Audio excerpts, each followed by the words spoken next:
Our reporter Michael Steve is there for us. And Michael, the question we've been asking, is he out there?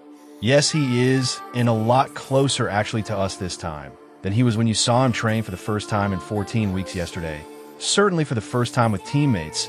And as we get a ball on the try, but smiles all over his face, you could tell now. After a tiring, emotional day on Monday, he was probably a little bit tired as well yesterday, but still did all the training session with his Sweden teammates much more smile on his face and relaxed today. And we've been speaking to head coach Thomason, who's given us a little bit more insight into just exactly what Isak has been up to over the last couple of days and just how he is. I saw him smile. Have you seen his face? He's smiling. He's so happy to be here. He's so happy to play. So I think that tells a lot about he really likes being in a group. What's his form? Yeah, of course, his form is what I said the other day. Normally, when you do a preseason, you play plenty of games, you have plenty of trainings, but now that's not the case. So, is he able to play in 90 minutes, of course? Not are we going to do stupid things with Alex. No, we're not going to do any stupid things with him. So we have a plan, but he's smiling and he's happy to be here. Any instructions from Liverpool? No instruction. We always have. We have a very good connection with different clubs. So I spoke with the manager or doctor, have spoken with the doctor physical Ben, has spoke with a physical partner for Liverpool, and normal communication, which we have with each club. Yeah, quite normal, isn't it? So during that, they've just had a little break from doing some close work with the balls passing, one-touch passing, and they're taking on some fluids before they go out and carry on the training. Will probably be allowed another 5 minutes worth of access. Interesting to hear from the head coach, though we won't, unfortunately.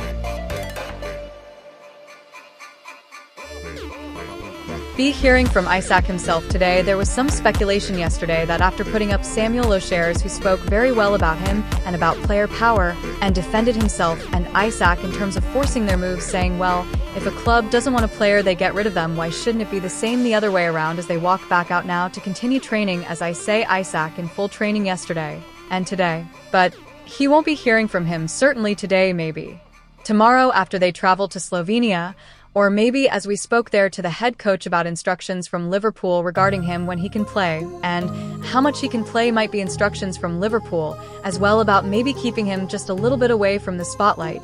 So during the next couple of weeks out there, as well of course with him all these big stars now that Sweden have the aforementioned O'Shares out there, Anthony Sam, out there in that group as well. I wonder what his thoughts are about his ex-Newcastle teammate and what he's been like over the last couple of days here with Sweden and the man we call Lucas Bergvall, and I'm very reliably told by local journalists, and if you're going to pronounce it in the Swedish way, you pronounce it Lucas Judge. But I don't think going forward as he plays for Spurs week in week out in the Premier League that any of our commentators are going to be pronouncing it that way. But a happy group Alexander Isak fully now up to scratch in terms of being involved in full training, and as we heard from the coach, expected to play some part in the next 2 games before returning to Liverpool Turf Moor. Is it the first Sunday back, Super Sunday, the early kickoff, then Atletico Madrid at Anfield, and then at Anfield the Merseyside Derby? Will he make his full debut for Liverpool in the Merseyside Derby, or will it be earlier than that?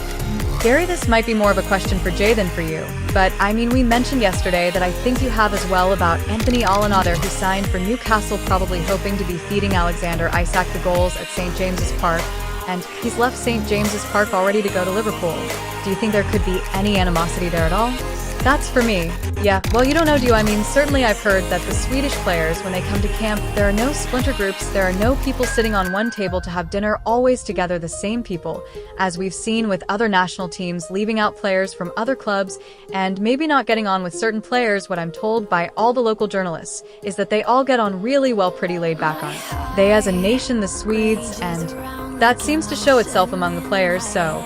And there's been no sign of the two of them not getting on when I've been watching them train, as Anthony Isak tries to get the ball. They understand, footballers understand. And I'm sure you know, as Jay, the same, a move, a career advancement is a career advancement. He went, of course, to Newcastle hoping that he could be playing with Alexander Isak. But he's had that where players have moved on, that potentially he thought he was going to be playing with, so I would have thought, guessing no, there isn't any ill feeling, certainly not on show over the last couple of days that I can see. Michael, great stuff, thank you.